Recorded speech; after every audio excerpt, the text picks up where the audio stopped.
4-zone expansion breathing. With the ideal breathing pattern down, using our diaphragm to inhale and exhale, we can practice how diaphragm descent creates abdominal expansion, which activates all the muscles surrounding the trunk. We'll start with expansion zone 1, the lowest point of the lower belly. Place your index fingers on the crease of your hips, right above the area where the tops of your thighs connect to your torso, right above your groin. Sit up tall with a long, straight spine. Relax your shoulders and arms. Start to take some deep breaths in and out through your nose, making sure to not allow your shoulders, chest, or rib cage to elevate. The breath should be felt as expansion in the torso, not elevation. Feel that deep inhale travel all the way down and expand your lower belly into your index fingers. Imagine a balloon in your lower belly, and with your fingers, feel that balloon being blown up with each inhale. Just like the balloon at a birthday party, the balloon in our lower belly expands in every direction. Feel that circular expansion into your fingers.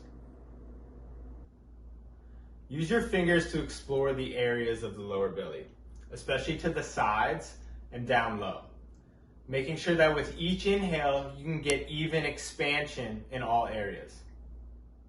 Next up is expansion zone 2, the lower back. Wrap your hands around your waist, right above your hip bone. Feel your lower back with your thumbs. There's a soft spot in your lower back, underneath your rib cage and above your hip bone. Stick your thumbs in there. As you continue to breathe deeply, feel your inhales expand your lower back into your thumbs. Your lower back should expand towards the back of the chair behind you. The balloon that was in our belly now grows to include the area of the lower back. Imagine that balloon being blown up in every direction, inflating your lower belly while also pushing against your lower back. Use your thumbs to explore the areas of your lower back, making sure there is expansion not just towards the middle, but also to the sides. And because the diaphragm connects to the lower back in this area, see if you can feel a gentle stretch and lengthening of the spine as you inhale. We can now move on to expansion zone 3, the lower ribs. Cross your arms around your rib cage and feel your rib bones with your hands. Your pinky finger should be right on the border of your rib cage and stomach. The other finger's on the curve of the rib cage. Feel the grooves of the ribs, like the ruffles of a potato chip. Stick your fingers in those grooves, into the spaces between the rib bones. Now breathe into your hands. Sense the movement of the rib cage underneath your hands as you inhale and exhale, making sure that the rib cage expands and doesn't elevate. Feel the sideways expansion of your rib cage. Try to touch the walls on either side of the room with your ribs. The ribs will open like an accordion. Notice the spaces between your rib bones grow larger as you inhale. The balloon that was in our lower belly and lower back now grows to include the area of our lower ribs. Each inhale fills that balloon in every direction, forwards, backwards, and to the sides. Our last zone is expansion zone 4, the upper ribs.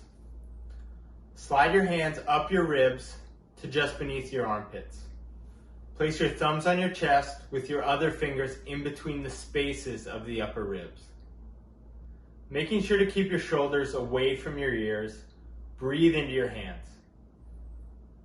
The rib cage expands into your hands as you inhale.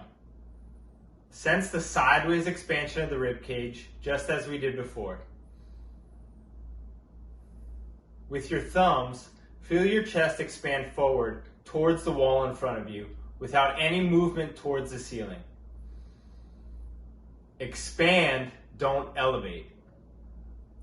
We've finally blown up our inner balloon to its full capacity. With each inhale, feel the balloon expand your lower belly, lower back, lower ribs, and upper ribs, gently pushing against your torso from the inside out. With each inhale, imagine that spherical balloon reaching out to every wall of the room.